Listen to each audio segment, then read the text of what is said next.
Ahmedabad crime બ્રાન્ચે એવા આરોપીની ધરપકડ કરી છે જે કુખ્યાત અને માણેક ચોકમાં એક સોનાના વેપારીને લૂંટી તેની હત્યા કરવાના હતા, પરંતુ આવી ગયા પોલીસના શકંજામાં। ક્રાઇમ બ્રાન્ચે ભરત ભરવાડની જશોદાનગરથી ધરપકડ કરી છે। તેની પાસેથી એક પિસ્તોલ, એક તમંચો અને એક કાર સહિત 2 લાખનો મુદ્દામાલ કબજે કર્યો છે। જે પોલીસે તેની પૂછપરછ કરતા સામે આવ્યું છે કે મધ્યપ્રદેશથી હથિયાર લાવ્યો હતો અને અમદાવાદમાં વેચવાનો હતો। આ અગાઉ પણ હથિયાર લાવી અને વેચી ચૂક્યો છે। થોડા સમય અગાઉ સાયલામાં હથિયારનો જે જથ્થો ઝડપાયો હતો તેમાં પણ ભરત ભરવાડનું નામ સામે આવ્યું હતું અને તેમાં આ આરોપી વોન્ટેડ છે। ભરત ભરવાડ જે મૂળ ધોળકાના વતની છે અને હાલ મૂળ ખંભાતના વતની છે અને હાલે ધોળકા રહે છે।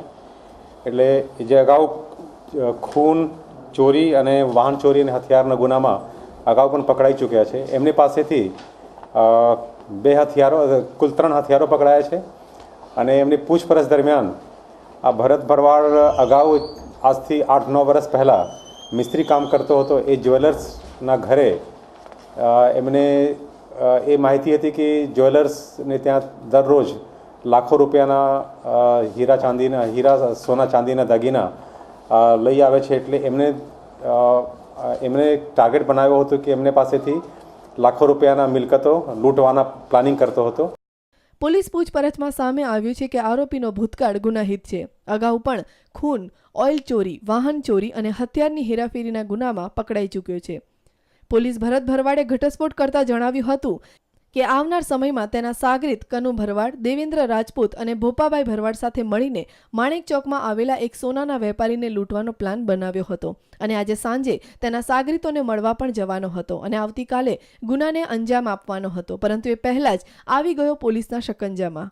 એ લોકો સાથે મળીને આખું હથિયારોનું આયોજન કર્યું હતું અને પછી એમને ત્યાં લૂંટ કરવા માટે પ્લાનિંગ કરતો હતો। પણ એ લૂંટ કરતા પહેલાં અગાઉ જે અમદાવાદ શહેરમાં જે વંશોધાયેલા જે 2 ગુનાઓ છે, 2-3 રોબરી વિથ મર્ડર, એ સંદર્ભમાં ક્રાઇમ બ્રાન્ચ બહુ ઝીણવટભરી તપાસ કરતા હતા અને એ તપાસ દરમિયાન એવું માહિતી મળી હતી કે આ વ્યક્તિ પણ આ ગુનામાં સંડોવાયેલ હોઈ શકે છે।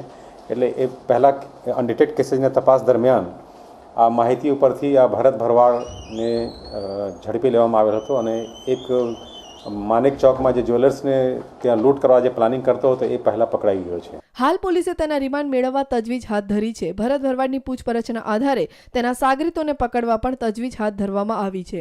જોવાનું રહેશે કે પૂછપરછ દરમિયાન ભરત ભરવાડ અન્ય કેટલા ગુનાની કબૂલાત કરે છે। કેમેરામેન ગુરુબક્ષ સંધુ સાથે કશ્યપ જોશી, ન્યૂઝ ઓનલાઈન, અમદાવાદ।